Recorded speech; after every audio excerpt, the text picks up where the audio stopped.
We can start off with this proposition, which is that the view of addiction promulgated by the mainstream media and the official rhetoric has proven inadequate for the 21st century. That is to say, there is an official view.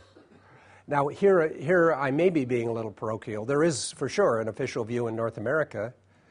And is it the official view in Scotland? Well, we'll see. The official view in North America is that drug addiction, or any kind of addiction, is an individual problem. We have a person who is addicted. We like to say it's a progressive relapsing disease, meaning that they're not really going to get over it permanently, although they may learn to control it better. And we like to say that it can only be controlled by some kind of professional intervention. They have to have a professional. In my world, that view is promulgated everywhere. Our politicians say it, our media say it or imply it, our schools teach it to the children. It is the official view. Of course, not everybody believes it, but it is the official view.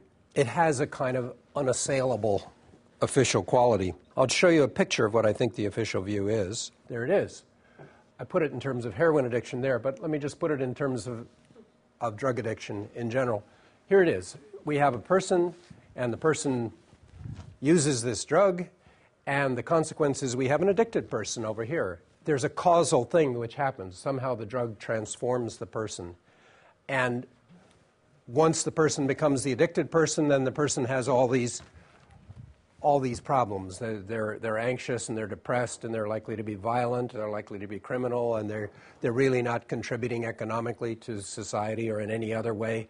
And they have certain addiction-specific consequences. That is, for example, if it's a heroin addiction, they have withdrawal symptoms. The essence of this as an idea is that the causal agent here is the drug. The person takes the drug, the person is transformed, we have an addicted person.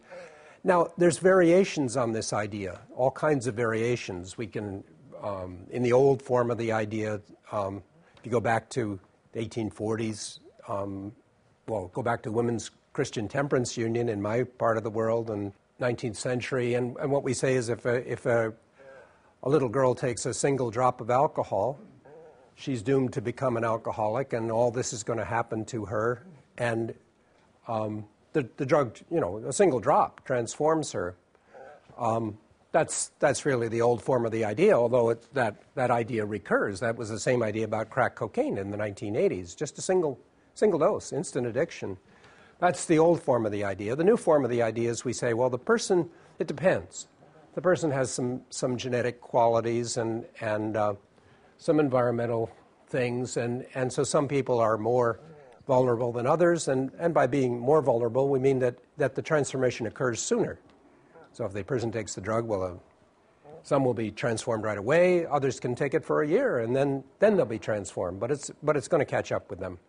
The people who don't believe that for sure in my part of the world are the people who do the work. That is, the drug addiction counselors, the social workers, the community workers. They say, well, no, it's more complicated than that. You've got to deal with these people's lives, or you can't worry about the drugs all that much. It's much more complex than that.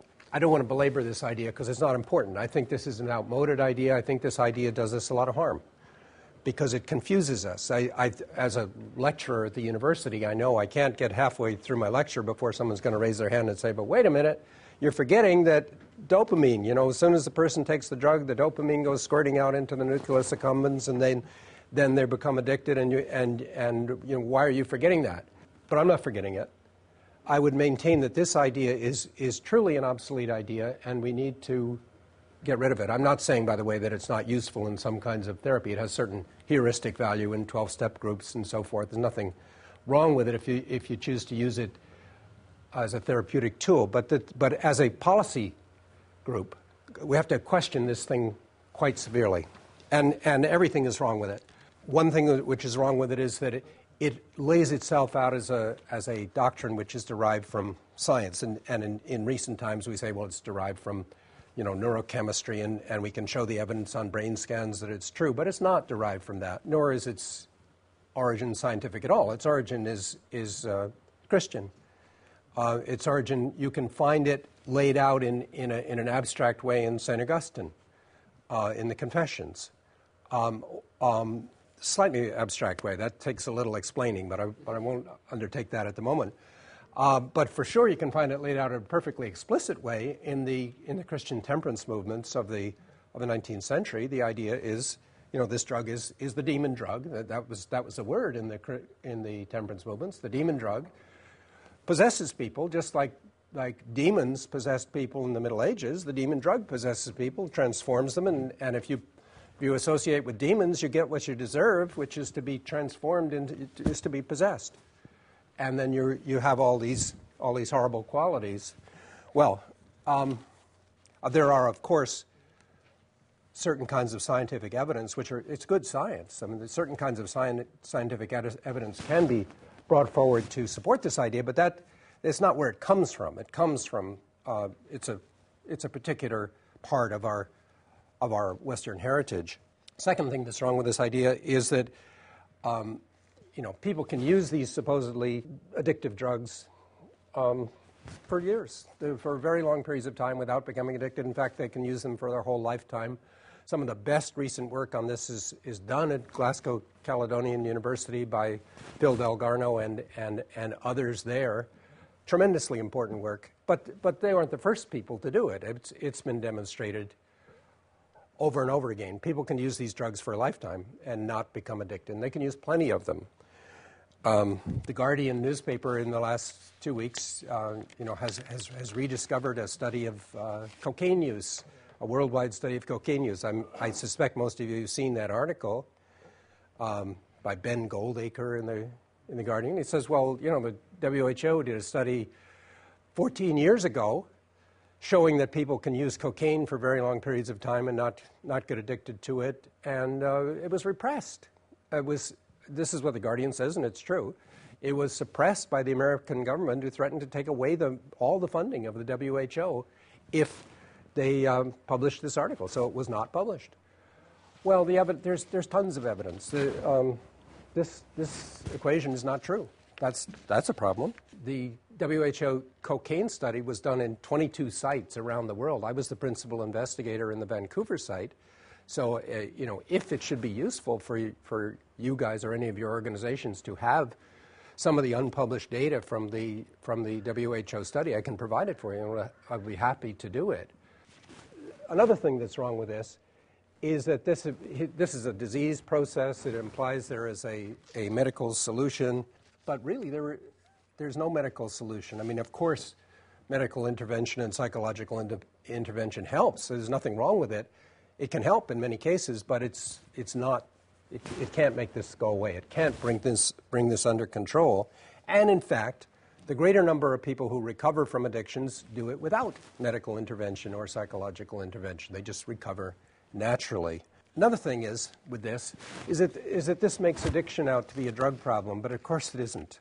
It's possible to believe that there is a drug that you've never taken and that I've never taken and that would transform us into an addict because we never took it. And again, fully documented that there are addictions every bit as serious and threatening, including life-threatening as drug addictions, to things like gambling and sex and food and things which we all know are not addictive. They don't cause addiction for most of us. We know that, right?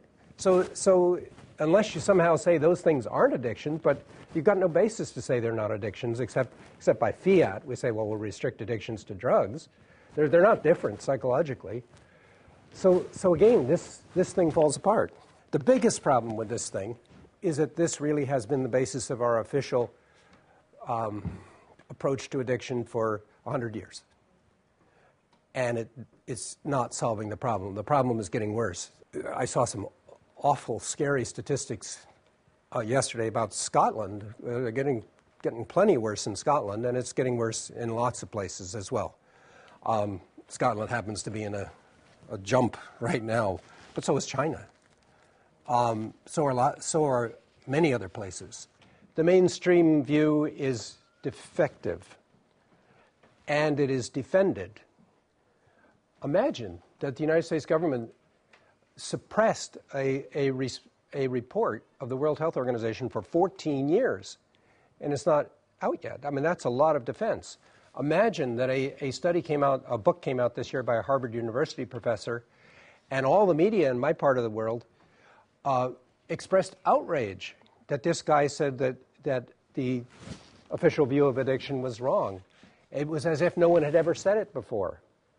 I don't know if that story has been over here. I would say that the official view of addiction has all the defense and all the fortification and all the power of the mathematical models, which proved beyond doubt that securitized mortgages would not fail up until about a year ago. It has that kind of status. It has official support and all kinds of really, really fancy science to bolster the official pronouncements that support it. That doesn't make it true, I think. In fact, I think we have to get rid of it.